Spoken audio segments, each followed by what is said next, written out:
Hey guys, welcome back to TechMan. Today, let me show you Xfinity Now Mobile review. Is it worth it? Looking for a budget-friendly mobile plan in 2025? Let's take a look at Xfinity Now Mobile and see if it's really worth it. At just $25 a month per line, it offers unlimited talk, text, and data, but with a catch. Speed slowdown after 20 gig, the perks, no contracts, no credit checks, and access to over 20 million Xfinity Wi-Fi hotspots to help you stretch your data. Setup is easy, you can bring your own device and cancel anytime. But here are the downsides. It's only available to Xfinity Internet customers.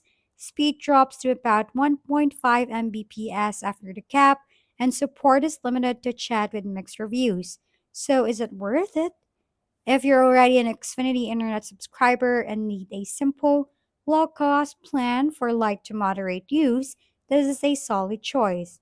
But if you're a heavy data user, mobile gamer, or need top tier support, you may want to look elsewhere. If we've been helpful, kindly give us a thumbs up and don't forget to hit the subscribe and bell button for more contents. For any questions and suggestions, comment down below.